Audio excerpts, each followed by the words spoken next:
another episode of Saturday Night Cinema. As always, I'm your host, Sawyer St. Sin.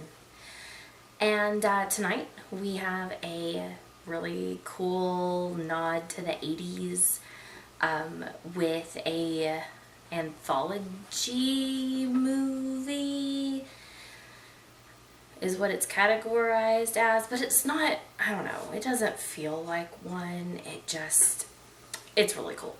Anyways, so be kind, rewind, or die. Isn't that a great tagline? I just love it. Anyways, we have Skeletons in the Closet.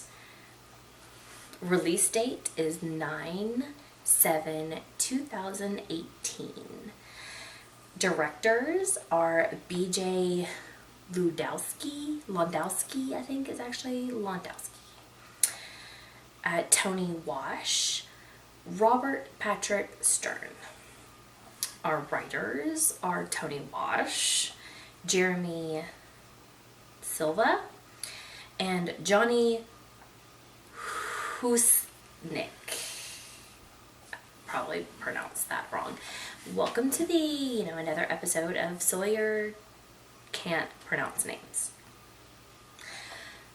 So, our cast is Ellie Church as the beautiful widow, who trying to look a little bit like today. Then we have Adam Michaels as the widow's dead husband zombie, Charlie. He's super funny. I've fallen in love with Charlie. He's a great character. Then we have Elena Kerner, who plays Jamie. So she's like a 11-year-old girl whose favorite, thing to watch on TV Friday nights is The Widow and Charlie watching horror movies together in their basement.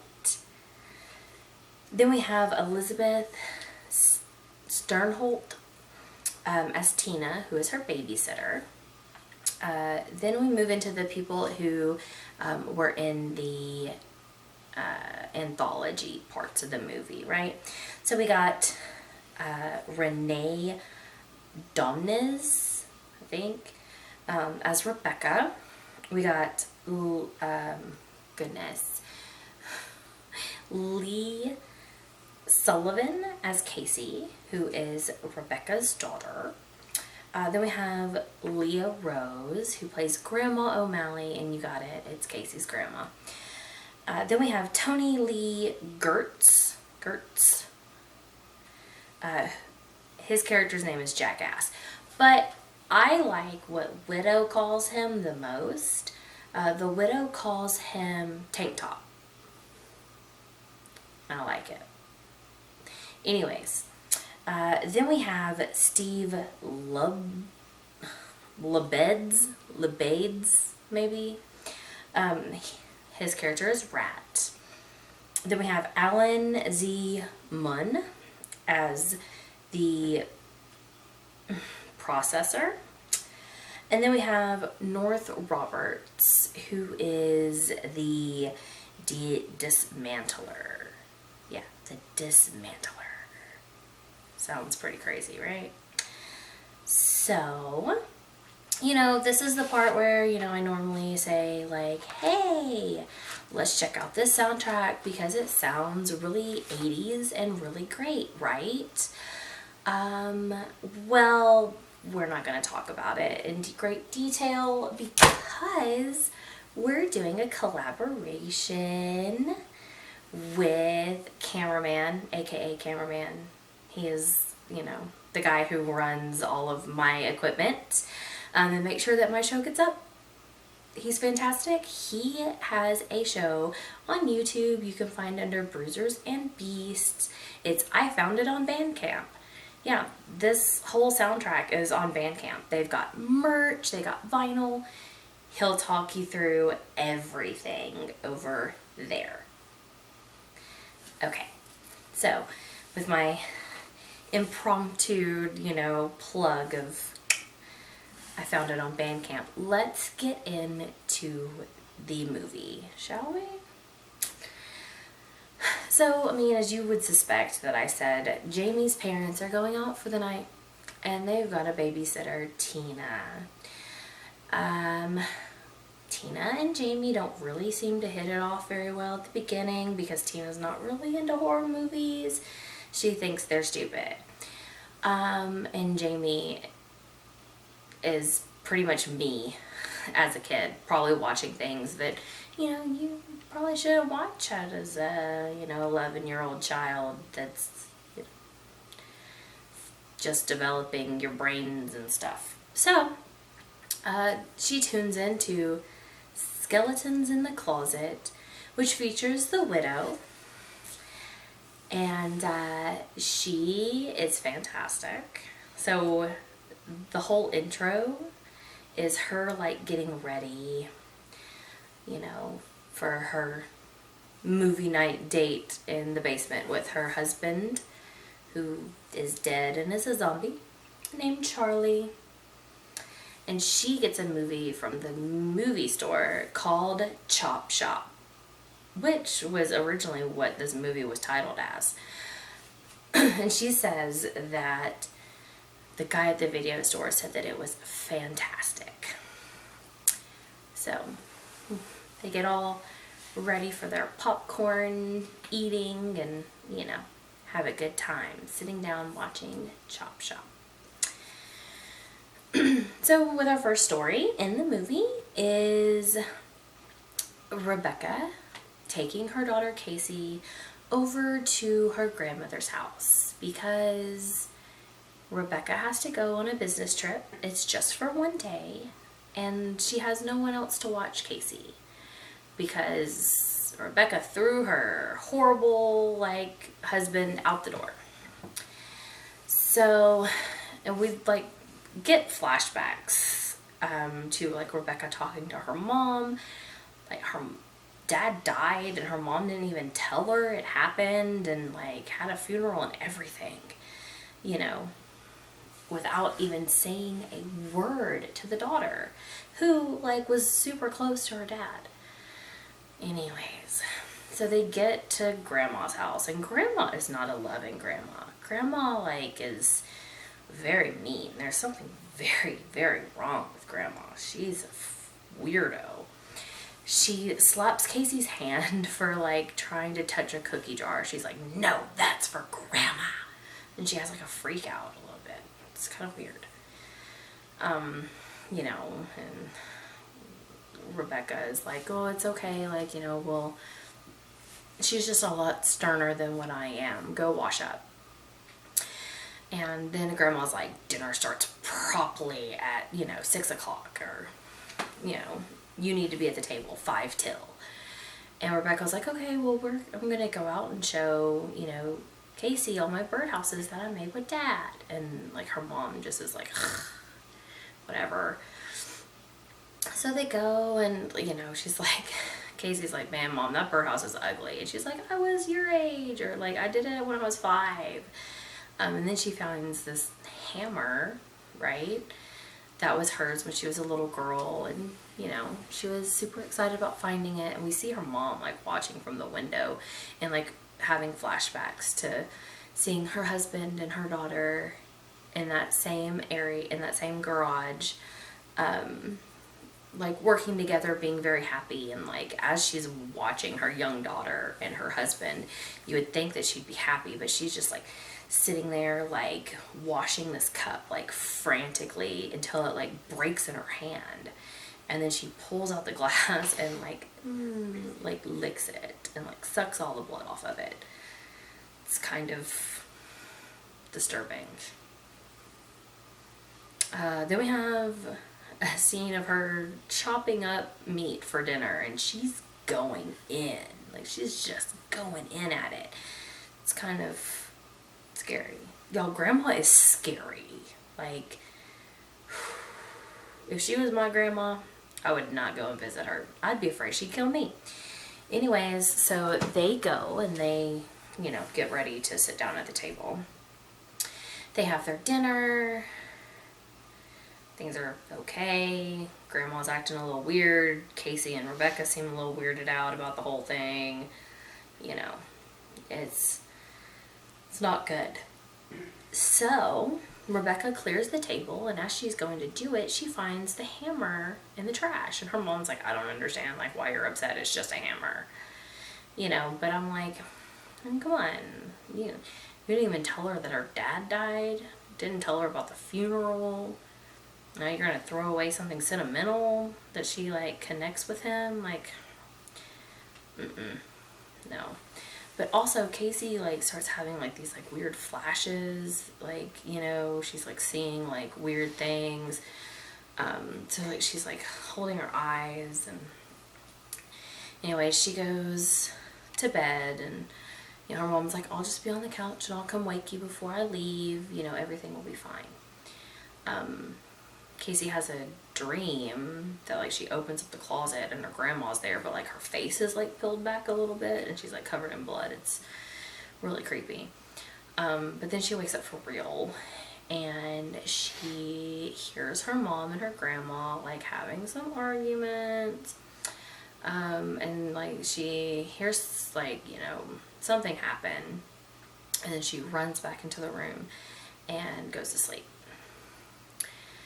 The next morning, she wakes up, her mom's not there. Her grandma's like, well, she left, she don't want to wake you. And she was like, no, I mean, she would wake me up.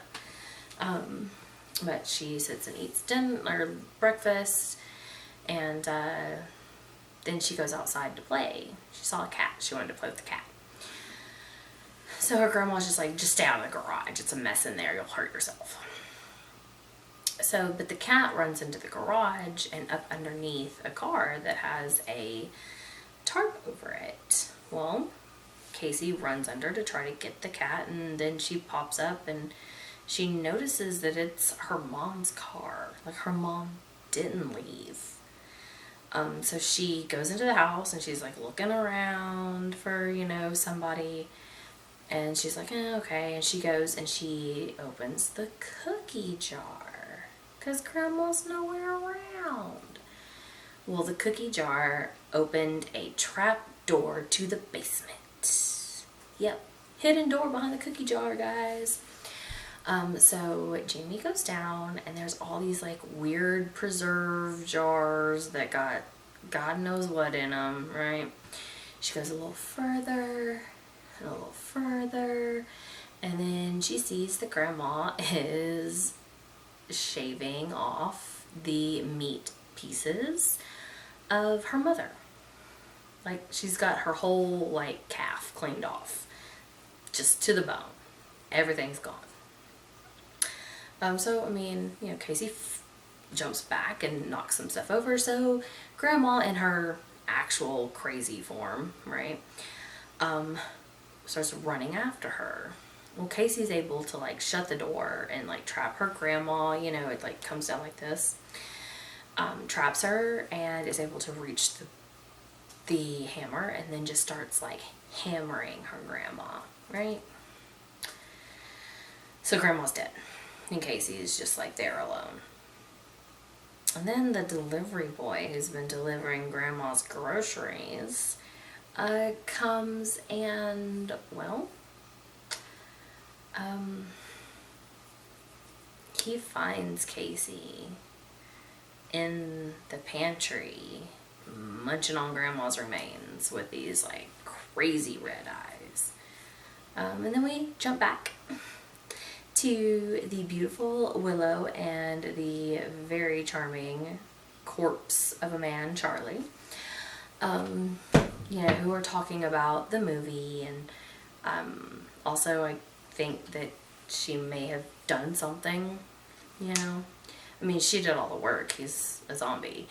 But it alludes to some, you know, marital situations. And, like, as this is going, Tina and Jamie are, you know, talking, and she's like, are you sure that your parents let you watch this? And she's like, just shut up and watch it, you know. And so we go to the next part of Chop Shop, And we have the processor who is like yelling and doing things to, you know, someone that we can't see. We just see like torso. But, you know, it's like the camera is a point of view of whoever's getting tortured. But as the processor leaves, the guy is able to get out, and then he runs into this woman who is, well, okay, so you know Fish Boy from House of a Thousand Corpses? So she's like that, except for she's not really a fish, but she's kind of leaning up against a TV that she's kind of hooked to. It's weird. And then, like, I guess he sees this thing, and it's this woman acting, right? She's written a story about, you know, getting away from her abusive husband who's tied her in the basement, and kill him. Which that has, like, really nothing to do with any of the stories, so it's kind of pointless. But anyways, Mr. Jackass gets caught by the processor. And the processor puts him in an elevator that looks like it's going to hell. I mean, I'm assuming it's hell. But there's just a lot of back and forth with, you know, the processor, and who we find out later is Jackass. And he calls him Jackass a lot. But there's really, like, there's just a lot of banter between them. There's not really anything that, like, kind of progresses anything along there. What really progresses things along, though, is in the last one. And we learn that Jackass is connected to all three little parts, right? And they're all nicely tied together. Oh, Jackass also finds a picture of Rebecca, Casey, and Casey's dad. So we know that tied in somewhere there, right? Anywho, as Jamie is watching this, the live cut to, you know, the classic, you know, horror trope of, you know, someone broke out of the insane asylum, he's on the loose and dangerous, right? And we see that he's, like, outside of Jamie's house. And then he's also inside of Jamie's house because, you know, why else say that there's a killer on the loose and, you know, him not get in the house, right? So, the last part of the trilogy, we have Rat and Jackass, or Tank Top, as Willow calls him, or Widow calls him. They're running from the police.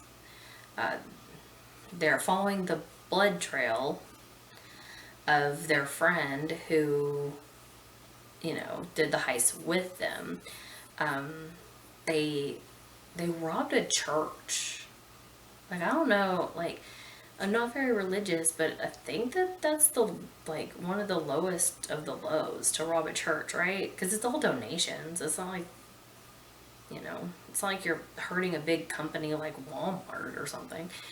Anyways, so they're running, and he's like, you know, why did you give, like, so-and-so the key? You know, and he was like, I didn't want you to have the key and the only gun, you know. And he's like, by the way, where is it? And he's like, I dropped it when we were running. But we find out that the gun that he dropped, Jackass / Tank Top, picked it up.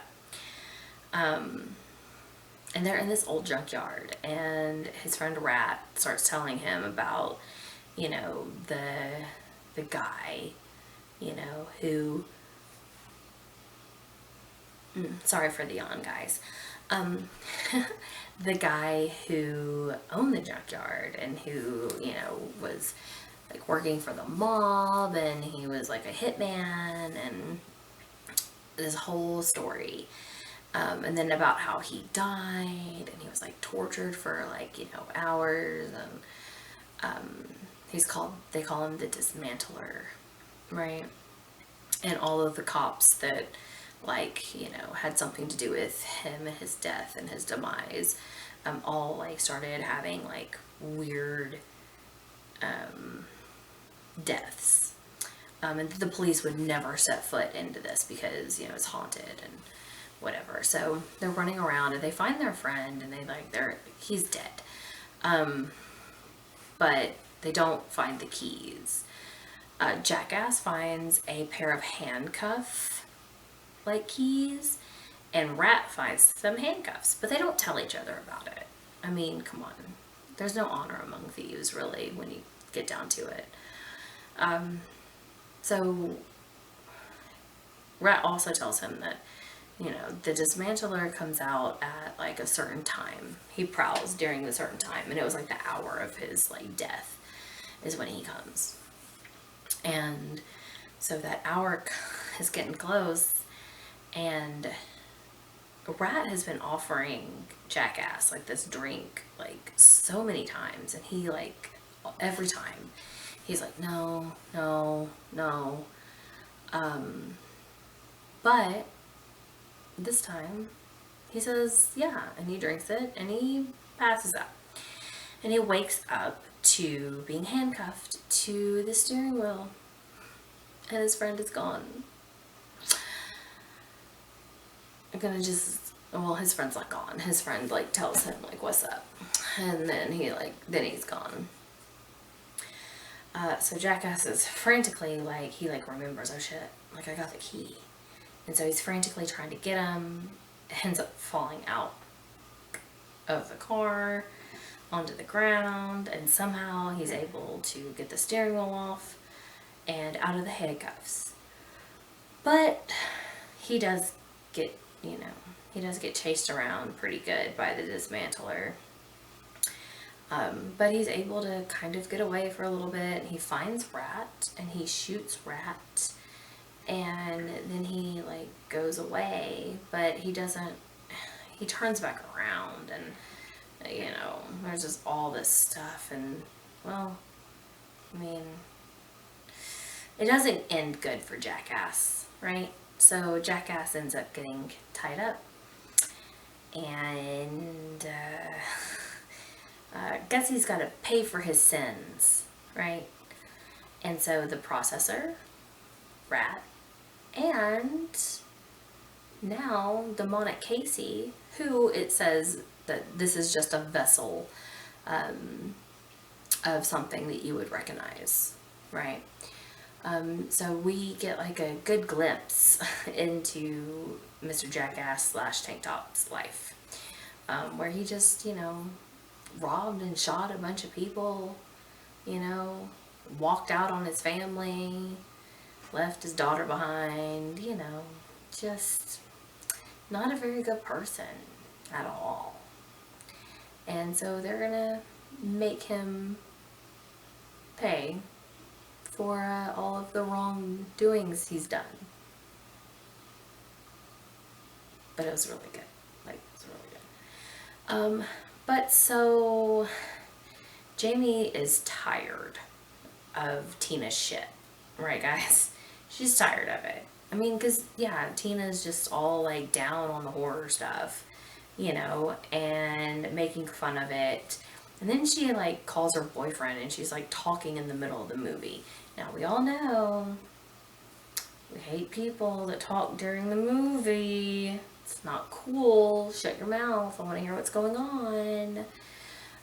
So, you know, while the movie's happening, Tina is going to get a surprise, right? So Jamie goes and fixes popcorn and hot cocoa, and, forgot to mention, leading up to this, the widow does an impromptu commercial, you know, a little marketing, during one of the segments to promote her widow's kiss. Now, she doesn't really say what it is other than, you know, give it to your loved one who's, you know, or not, or someone you know, don't really like, whatever. But she doesn't really say what it is. But Jamie keeps asking Tina, like, how's your cocoa? And Tina's like, dude, it's hot. Like, I don't want to burn my mouth. And Tina's like, Jamie's like, it's called hot cocoa for a reason. And so Tina takes a drink, and Tina starts coughing up blood and dies on the couch. So Jamie gets to watch the rest of, you know, skeletons in the closet with, you know, no shit from Jamie. So the credits for, you know, I mean, Widow turns out the lights and leaves Charlie down in the basement. And, you know, Jamie's show is over. And then we see that the psycho is for sure in the house. And he has a drill. Kind of like, you know, what's that movie? Slumber Party Massacre? Kind of like that, you know, the driller killer. That's kind of like what the psycho has. But it cuts off. Like, we have him in the living room. He sees Tina. He sees Jamie. I mean, Tina's dead. There's, you know, whatever. She's dead. But we see him, and then it cuts to the credits. So we don't know what happened. Did Jamie die? Did the psycho get her? If so, like, Jamie's off the hook for murdering Tina. Anyways, so that was Skeletons in the Closet. It was fantastic. Like, guys, I'm not the biggest fan of like a lot of the like newer movies. But this one was really campy and really cute, and, you know, had some elements of like, you know, some 80s like horror fun. My favorite part was, you know, Widow and Charlie. I mean, number one, I love me a good horror host. Number two, Charlie's hilarious. But I think you should go check it out. And I also think that, you know, you should go check out I Found It on Bandcamp to hear. I mean, he will let you sample some of the soundtrack, which, again, like I said, it's fantastic. Absolutely fantastic. So, until next time. Oh, I forgot to announce what we're going to do next week. So we're going to keep it with the anthology for the rest of September. You know, before we get into October, which, of course, October is all Halloween themed horror movies. But for September, we're going to do some anthology for the next 2 weeks. So next week we've got Body Bags.